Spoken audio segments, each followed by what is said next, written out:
akan menjelaskan tentang OSI layer di sini. Oke, lanjut saja. OSI layer. Poin-poin pembahasan tentang OSI layer adalah pengertian OSI layer, fungsi tiap layer, dan penerapan OSI layer. Pengertian OSI. OSI layer terdiri dari 7 buah lapisan layer, di mana masing-masing layer mempunyai fungsi yang spesifik dalam sebuah jaringan. Open Sisi Interconnection atau disebut OSI dapat diartikan sebuah sistem yang terbuka untuk berkomunikasi dengan sistem yang lain. Layar OSI dibagi menjadi 7 bagian, dan Anda lihat di sini ada 7 bagian. Dari 1 sampai 3 itu disebut dengan lower layer.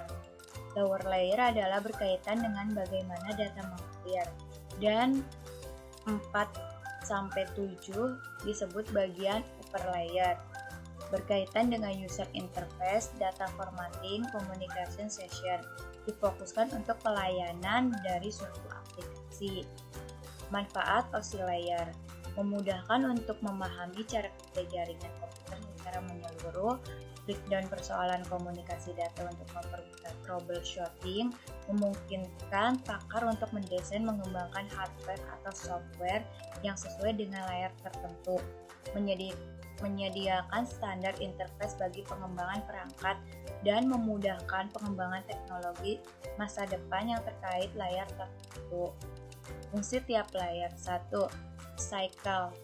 Menentukan masalah listrik, gelombang, medan, tegangan, arus listrik, media transisi, jenis kabel, dan konektor.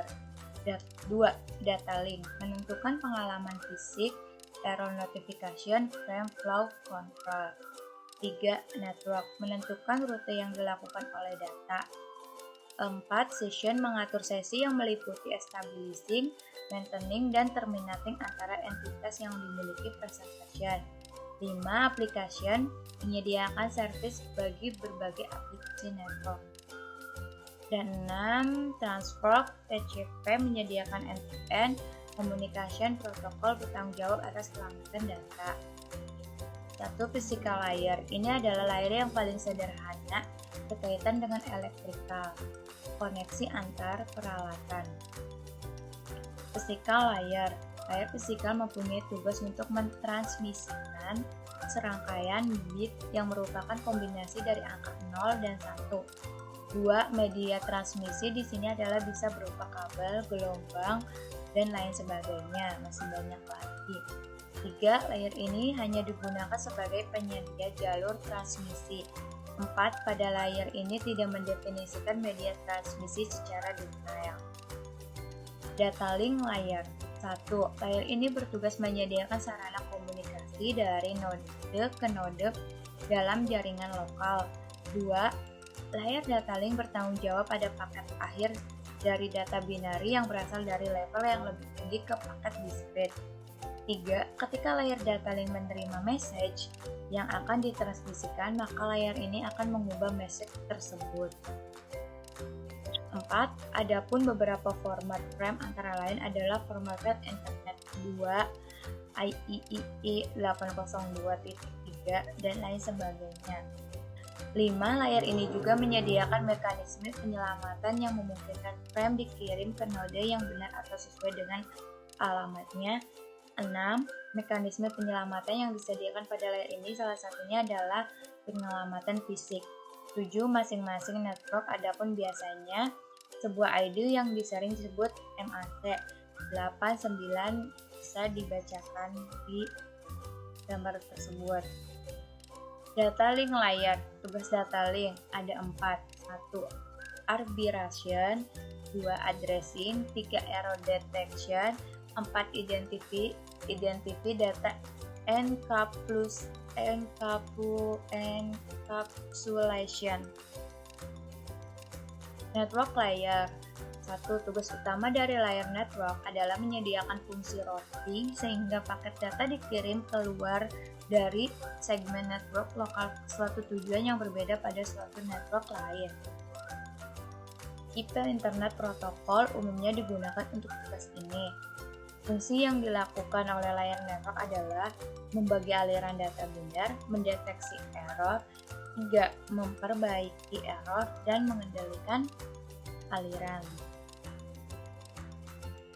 Ini contoh dari pengalaman dan protein. Transport layer berfungsi untuk memecah data ke dalam paket data serta memberikan nomor urut atau identitas. Mengapa sebuah data dipecah-pecah menjadi paket fragment adalah jika suatu data dikirim dalam jumlah besar, maka kemungkinan yang terjadi adalah data tersebut nantinya akan memonopoli. Misal data dikirim jumlah 100 KB dan ketika ditransmisikan terjadi kesalahan, maka data tadi harus dikirim ulang dengan 100 KB. Session layer. Layer session sesuai dengan namanya, sering disalahartikan sebagai prosedur logon dan pada network dan berkaitan dengan keamanan. Layer ini menyediakan layanan kedua layer di atasnya. Lapisan ini mempunyai tugas untuk mengendalikan bagaimana pola komunikasi antar node.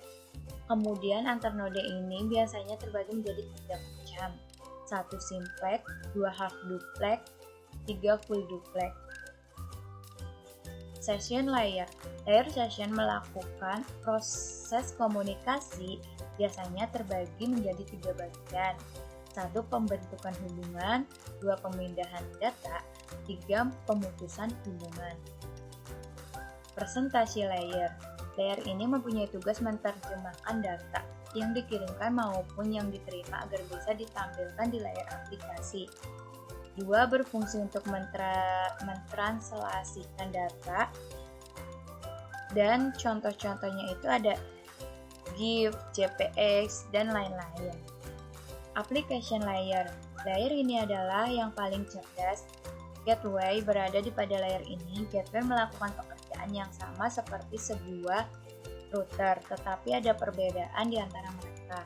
Layer application adalah penghubung utama antara aplikasi yang berjalan pada suatu komputer dan resources network yang membutuhkan akses padanya. Layer ini menyediakan pelayanan aplikasi bagi user yang digunakan berkomunikasi melalui jaringan seperti web, email, dan lain sebagainya. Perbedaan router dan gateway. Gateway berada pada layer application, sedangkan router aktif pada layer network dan transport. Hal ini berarti suatu router lebih cepat daripada gateway karena protokol pada gateway harus melalui layer session, presentation, dan application untuk di rute. Komunikasi antar layer. Komunikasi horizontal. Di gambar tersebut adalah komunikasi terjadi antar layer yang berada tepat di atas bawah. Dan kedua adalah komunikasi vertikal. Komunikasi terjadi antara layer yang sama dengan host lain bersifat virtual.